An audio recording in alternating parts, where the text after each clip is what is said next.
Alright, Shalom. I'm back with another quick video. Um, this time I want to talk about proving a friend, and our scripture context is Ecclesiasticus chapter 6, verse 7 and 8 in the Apocrypha. And the text reads, "If thou wouldest get a friend, prove him first, and be not hasty to credit him. For some man is a friend for his own occasion, and will not abide in the day of thy trouble." So the scripture is advising and warning us about friendship and establishing those ties and giving credit or giving, I don't want to say accolades,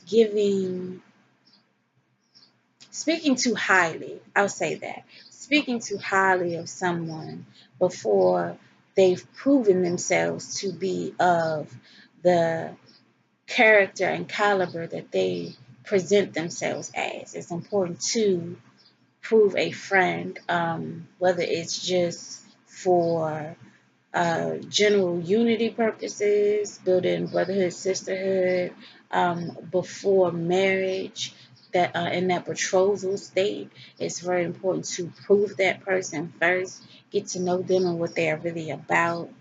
In relationship context, you have uh, intimate emotion versus companionship.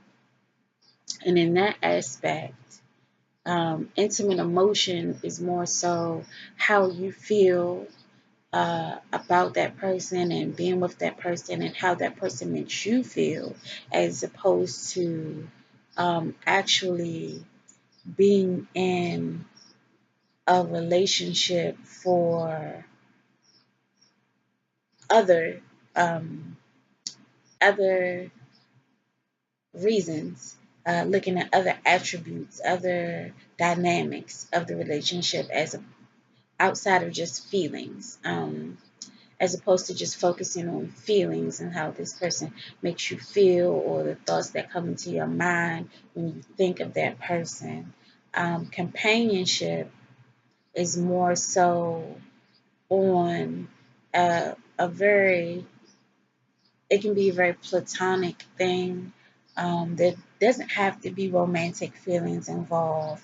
It's more so camaraderie, unity, togetherness. And that's, it can be in a plethora of aspects regarding building relationships, whether it be for potential marriage or, as I said, like building sisterhood, stuff like that. Okay, so it's important to look at what the person does and not just what they say. And don't just look at what they do, but look at who they are. And it might sound like all of those things, because they do all coincide with each other, but you hear a person talk, but we know actions will speak louder than words. So you have to listen. You have to intently listen, and really hear what they're saying. Don't just listen, but hear what they're saying. And also look at what they do, but don't just stop there. Look at who they are. And who they are and what they do may not necessarily be the same thing. It may be it, but it may not be. Okay, so it could be that, and I'm giving an example. It could be that the person may work a lot. That's something they do. But does that mean they're a hard worker? Do they have integrity at the workplace? Or do they go and like steal time and stuff like that? That's just an example given. In order to prove a friend, you really have to be yourself, be who you are around that person. And I know that it said put your best foot forward and all of that stuff. And to an extent, I would say, okay, I get it. However, being genuine is more important than being impressive. Okay? Um, don't fake flattery. Say what you mean and mean what you say. Be genuine because who you are should be impressive enough. And when you're around this person, or their family, or their friends, whatever the situation is, it's important to be genuinely who you are. Because what happens is people try to become what they think that person wants or desires, or what they try to become, or they imitate who they ultimately would like to be, but that's not where they are yet. They're not living in that space yet. So they're putting on this front and projecting this image that is not necessarily who they are, because you're trying to win someone over. But the objective of a friendship or even a relationship leading to marriage is not to win someone over, but it's to be a companion. And in order to be a good companion, you must evaluate the compatibility. If you're not being your genuine self, how can you gauge compatibility? And this goes for both sides, both at both angles. They have to be genuine and you have to be genuine and be yourself. And it's important to know who yourself is first, especially before proving someone with the intentions of possibly leading to marriage. So some prayer and self-exploration is definitely needed. Some confirmation is needed um, within yourself first before you attempt to align yourself with someone else, because you don't want to be one that is easily swayed by another.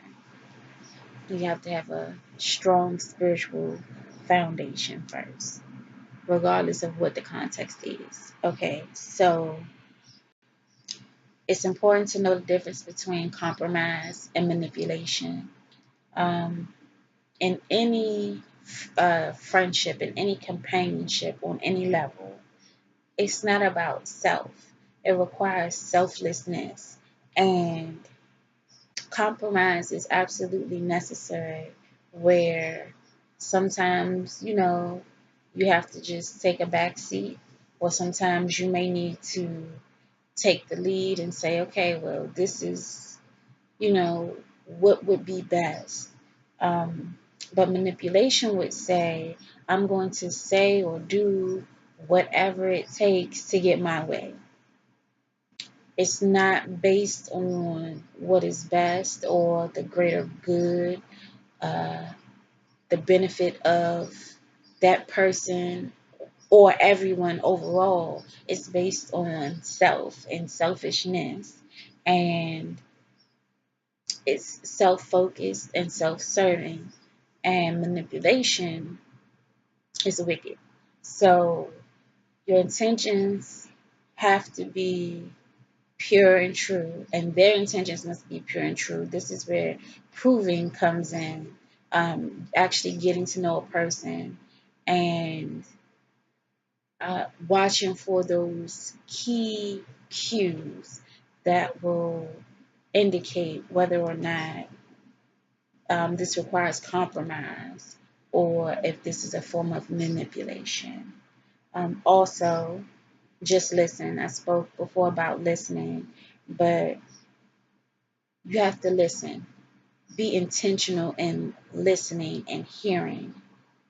When you allow people to express themselves, you learn parts of them you may not see visually.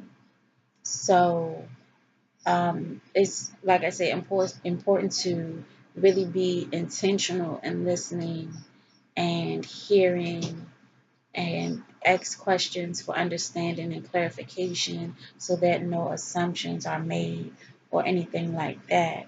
Um, Take time and be sure about your decision. That goes, I mean, I feel like this is how I treat all relationships, whether it be with my sisters, I did it with my husband, um, even with family, because this truth is divisive. It's going to divide um, spirits, it's going to divide relationships because light has no fellowship with darkness. So if I see someone wanting to all of a sudden be in constant communication and stuff like that, or asking questions and things like that, um, I'm going to examine, I'm going to be looking for the motives and the intent behind it, because is it genuine or are you just trying to be nosy? Are you just looking for something to talk about? You know, are you looking for a bone to carry? These are the things, even in dealing with family, that should be considered. So that's pretty much it for that. Just some things to think about as far as proving a friend. Um, in Proverbs 17 and 17, it gives a description of the type of friend you don't need. Also, regarding friendship, there's Job 19 and 14. Hmm, that's an interesting scripture. You have Proverbs 14 and 20, Proverbs 18 and 24. Proverbs 22 and 24, and Proverbs 27, verse 9 and verse 17. And friends, um, they come few and far between right now, fortunately, because if you have a whole bunch of people around you, um, that's a lot more people to watch and a lot of more people to prove. And these things do take time and they do take effort, and it takes individual time. So in a group of friends, you won't really get to know someone and be able to really examine their motives and prove them properly.